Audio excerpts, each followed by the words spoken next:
নবদ্বীপ বৈকুণ্ঠের হর্তা কর্তা বিধাতা, দণ্ডমুণ্ডের কর্তা, যার শাসনে বাঘে গরুতে এক ঘাটে জল খায়, সেই মহারাজ প্রভু কৃষ্ণচন্দ্র বাহাদুর সভায় আসছে।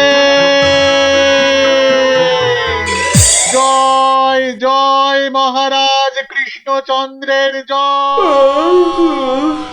জয় জয় মহারাজ কৃষ্ণচন্দ্রের জয়। প্রভাতে রাজার মুখ যেই জন দেখে, তার ভাগ্যে ভাগ্যদেবী ভালো কথা লেখে।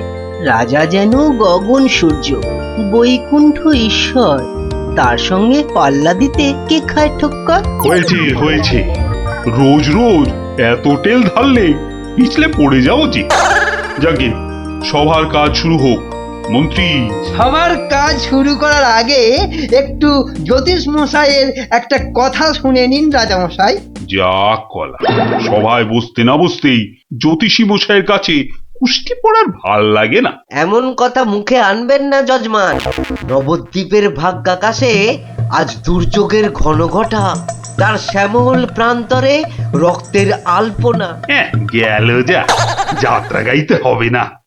খোলাখুলি কথাটা বলুন তো, মানে ঝেড়ে কাশুন। মহারাজ মুর্শিদাবাদ থেকে নবাব ল্যাংড়া হরকড়াকে দিয়ে পত্র পাঠিয়েছে। ওই ল্যাংড়া হরকড়াটাকে ডাকা করাও। মুর্শিদাবাদের নবাব সরকার থেকে পাঠানো ল্যাংড়া হরকড়া হাজির হো। হাজির। এ কে রে? নবাব সাহেবের চিঠি বয়ে এনেছি জনাব, আজই ফিরতে হবে। ওই চিঠিটা নিয়ে একটু পড়ে দাও না পণ্ডিত। উত্তম, দাও চিঠি দাও। শ্রী শ্রী নবদ্বীপ রাজ মহামহিম কৃষ্ণচন্দ্র রায় বরাবরেশু। আপনার সভায় তো জানি জ্ঞানী গুণীদের বসিয়ে বসিয়ে খাওয়ান। আমি কজন হিন্দু গণৎকারকে চাই, কাল সকালেই আমার সভায় যেন দেখতে পাওয়া যায়। পালকি পাঠালাম, ভবদীয় নবাব বর্দি আলী খাঁ। আমি তো ভাগ্য গণনা করি না, একদম ছেড়ে দিয়েছি রাজা মশাই। এই ল্যাংড়া, তুই বাইরে যা দাদা। আমার মনে হয় ওই হরচক্রবর্তী আর পঞ্চানন আগমকে পাঠিয়ে দে। দাবি নেই। হ্যাঁ, বড় নৈবেদ্য খাবার বেলা তুমি জ্যোতিষী, আর এখন এখন তুমি তুলসী পাতা না? হরু যাবে কেন? হরু যাবে কেন? জানিস মহারাজের সঙ্গে নবাব সাহেবের শত্রুতা। আগে মহারাজ, এই হরু আর পঞ্চাকে বাঘের মুখে ঠেলে দেওয়া কি ভালো দেখায়? আমি বলি কি মশাই, জ্যোতিষ মশাই যান, কত লেখাপড়া, মা সরস্বতীর আঁচল চাপা পণ্ডিত। কি মুখ খুঁড়ে এই কৃষ্ণপক্ষে আমি যাব নবাবের কাছে? আমি বলছিলাম গণৎকার বলে আমাকেই পাঠিয়ে দিন। ওই নবাবটা আমার এক নম্বরের শত্রু। জানি গোপাল, জানি, ওই জন্যই তোমাকে পাঠাতে যে বড় ভয় পাই। তুমি কি বলো? আমার মনে হয় মহারাজ, জ্যোতিষী হরু ঠাকুর আর পঞ্চু ঠাকুরকে পাঠিয়ে দিন। নইব নইব, মুখ ভাঁড়, বলছি এটা কৃষ্ণপক্ষ। আমি তো আজ কষতেই জানি না। আমি গিয়ে কি করব বলুন? আমি তো কথাই বলতে পারি না। তবু তোমরা তিনজনই যাবে। সেনাপতি, ঘোষণা করো। মহারাজ ঠিক করেছেন। মুর্শিদাবাদের নবাবের সভায় কাল যে তিনজন গণৎকার উপস্থিত হবেন, তারা হলো এই জ্যোতিষী মশাই ও হরু ঠাকুর আর পঞ্চা ঠাকুর। ব্যাস, হাকিম নড়বে, তবু হুকুম নড়বে না।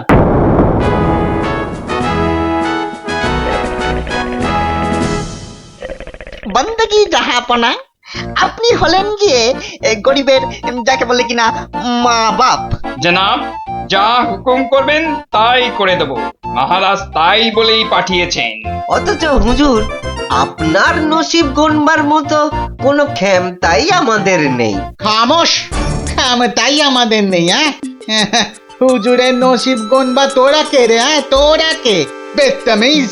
কি কাকে ধরে এনে পাঠালো কেষ্টচন্দ্র? জাহান্নামে যাওয়ার জন্য কম্পাক পা বাড়িয়ে দিয়েছে। এতদিনে হুজুর আচ্ছা কসরত করেছেন, ফাঁদে পড়েছে আহাম্মুকটা।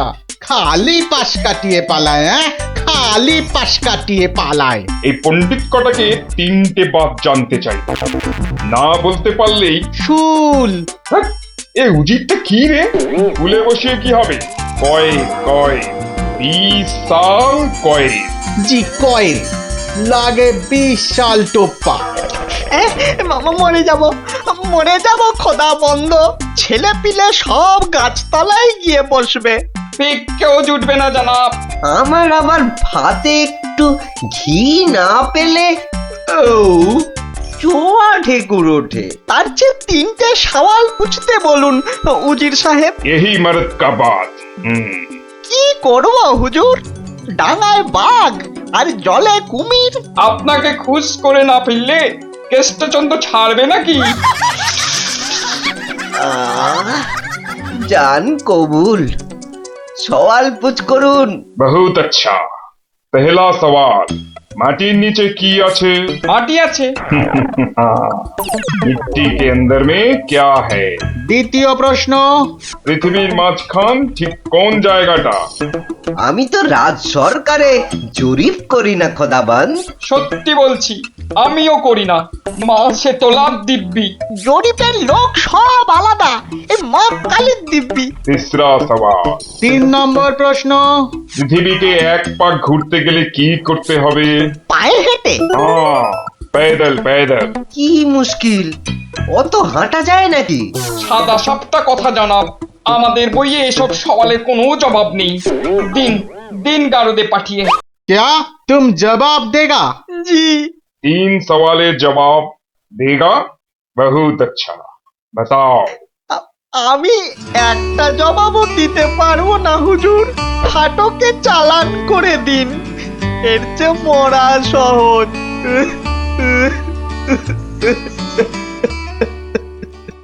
অসম্ভব, অসম্ভব। মন্ত্রী, এই যে মহারাজ, এই যে মহারাজ, বলি থাকো কোথায়? আমি তো আপনার পাশে পাশেই থাকি মহারাজ। প্যাকাটি কোথাকার, এত বড় একটা কাণ্ড হয়ে গেল, তবু হুঁশ নেই। যেন মাথায় পড়িল আকাশ ভেঙে, তবু দিন কাটে খেয়ে ও দে। হুঁ, মন্ত্রী না ষড়যন্ত্রী ভাই, দুষ্টু। বাক্যম অনর্থকম আজীবাজিন কথন বন্ধন।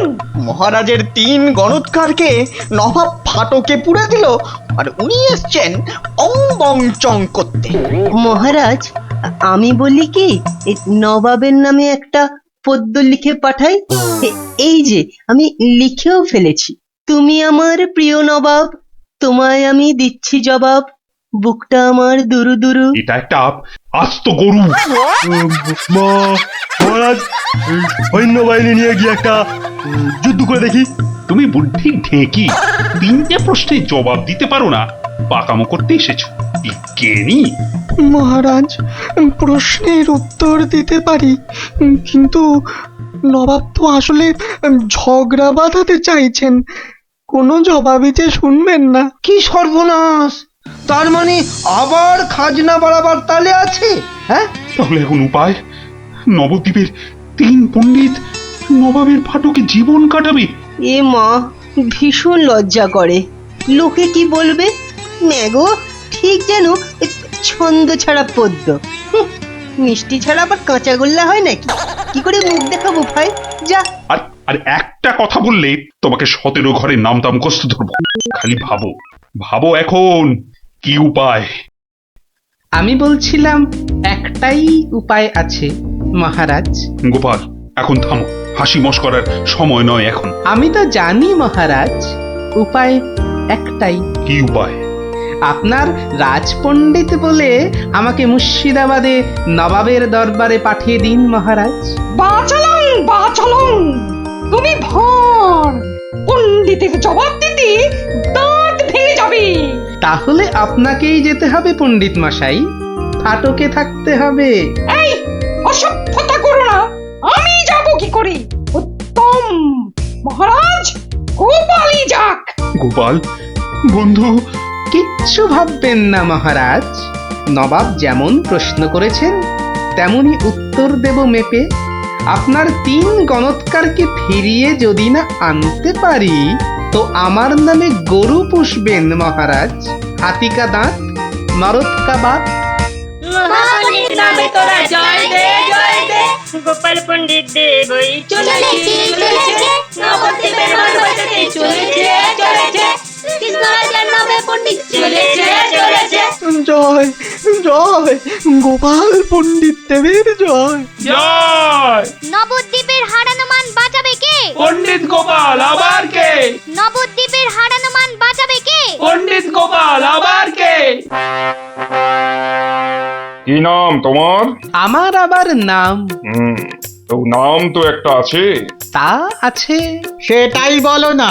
বলতে একটু সময় লাগবে যে, লোকে অত সময় দেয় না। না হয় সময় দেওয়া হবে, আগে নাম।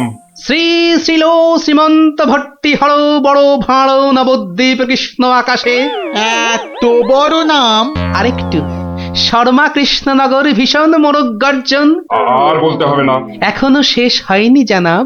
ওই শুনতে গেলে আমি শেষ হয়ে যাব। আরেকটুখানি, পণ্ডিত বোধ বুদ্ধি নাকি কানি? খামোশ, এক গোল্লা সুতোর মতন নামের গোল্লা, খালি প্যাঁচ ছড়াচ্ছে। এ লোকটাকে আবার আনলে কেন? ও কিছু নয়, ও কিছু নয়, আমার পুরাণটা বয়ে এনেছে হুজুর।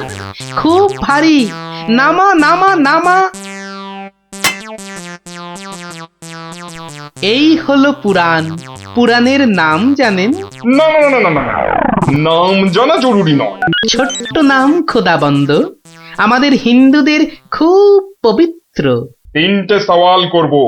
জানি জানা, জবাব দিতে না পারলে ফাটকে পচে মরব, আর জবাব দিতে পারলে 100 সোনার মোহর দেবো, আর ওই 3টে গণৎকারকে খালাস। চমৎকার জানাব। এই পুরাণে সব জবাব আছে, এই জন্যই এর নাম খট্টাঙ্গ পুরাণ। খটাস খটাস জবাব দিয়ে দেয়। প্রথম প্রশ্ন, পৃথিবী ঠিক মাঝখান কোনটা?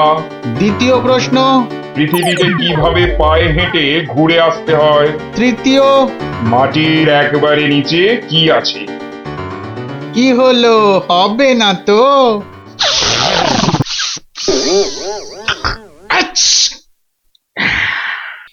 জানাব, একটু ওইখানে গিয়ে দাঁড়ান একবার। বাদিকে বাদিকে। আরে আরেকটু ডান পাশ সরে। এবার পিছিয়ে যান, পিছিয়ে। এবার এক পা এগিয়ে আসুন, আসুন আসুন। একেবারে পাক্কা হয়েছে, পাক্কা। কি? ওই পৃথিবীর ঠিক মাঝখান। হ্যাঁ, একেবারে পাক্কা মাপ। আপনার কত পাকা মাথা, আপনি না হয় মেপে দেখবেন। দ্বিতীয়, একবার জানা, একটু কষ্ট করতে হবে হুজুর। এটা কি হচ্ছে? এটা কি হচ্ছে? গুলবাজ কোথাকার। আগে হুজুর, পৃথিবীর মাঝখানটা ধরে তার চারপাশে ঘোরাই তো বিশ্ব ঘোরা, আর আমাদের নবাবই তো জগৎ হুজুর। বহুত আচ্ছা, क्या बात। लेकिन মাটির নিচে কি আছে? তিসরা। তৃতীয় প্রশ্ন। জানাব এত জ্ঞানী, তবু বলি হুজুর, এক মনে ভেবে দেখুন, এসব কি আমাদের জানতে আছে? লোকে কি বলবে আপনাকে? মানে আমরা হিন্দুরা মারা যাবার পর আমাদের পোড়ানো হয়, ধোঁয়া হয়ে আকাশে চলে যাই, তাই আকাশটা জানি। আপনাদের কবর দেওয়া হয় মাটির নিচে। আপনাদের কত গুপ্ত লুকানো জিনিস সেখানে, ওখানে নজর দিয়ে বলতে পারি কি কি আছে জানাব। মরে গেলেও বলবো না। ঠিক বলেছ। মাটির নিচে কি আছে তা তুমি জানবে কেমন করে? জয় পণ্ডিত, তোমারই জিত, তোমারই জিত। আমার জয় কি বলছেন জানাব? আমরা বলবো জয় খট্টাঙ্গ পুরাণের জয়, জয় নবাব আলীবর্দীর জয়, জয় নবদ্বীপের জয়। আমার প্রিয় সভাসদগণ, আজ আমি বড়ই আনন্দিত। গোপাল গোপাল তার বুদ্ধিতে নবদ্বীপের সম্মান রক্ষা করেছে, সে আমার ভার নয়, আমার আমার বন্ধু, আমার রাজসভার অলংকার। কিন্তু কিন্তু কি করে গোপাল সব প্রশ্নের উত্তর দিল মহারাজ? মহা আশ্চর্যের ব্যাপার। সত্যি শুধু সওয়াল জবাব নয়, আমাদের 3 পণ্ডিতকে ফাটক থেকে মুক্ত করে আনলো কিভাবে? নিশ্চয়ই শাস্ত্রের পাতায় লেখা আছে। নামটা মনে পড়ছে না। কি গোপাল, মানে কোন শাস্ত্রে লেখা আছে? মহারাজ, এ এক অতি প্রাচীন পুরাণে লেখা আছে। এই হলো পুরাণ মহারাজ। বলেছিলাম পুঁথিতে লেখা আছে, পুরাণের নামটাই খালি মনে পড়ছে না। আমি বলছি পণ্ডিত মশাই, এই পুরাণ হলো খট্টাঙ্গ পুরাণ। খট খট খট খট খ- খটাঙ্গ পুরাণ। খট্টাঙ্গ পুরাণ মহারাজ। পুরাণটি দেখে চোখ সার্থক করুন। এ কি, এ পুরাণ কোথায়? এ তো ভাঙা কাঠের পায়া। গরিব গোপালের ওটাই খট্টাঙ্গ পুরাণ মহারাজ। নবাব যে বড় সড় জিনিস না দেখলে বিশ্বাসই করবেন না। ধন্য ধন্য গোপাল। তোমার বুদ্ধির দাম কিন্তু আমি দিতে পারবো না, তবে আমার গলারই হার তোমাকে পরিয়ে দিচ্ছি। ওটা নিয়ে কি করবেন মহারাজ? খাটের ভাঙা পায়া। আমার রাজসভায় রেখে দেব রাজপণ্ডিত। ওই খটাঙ্গ পুরাণ বাঙালির বুদ্ধির সাক্ষী দেবে।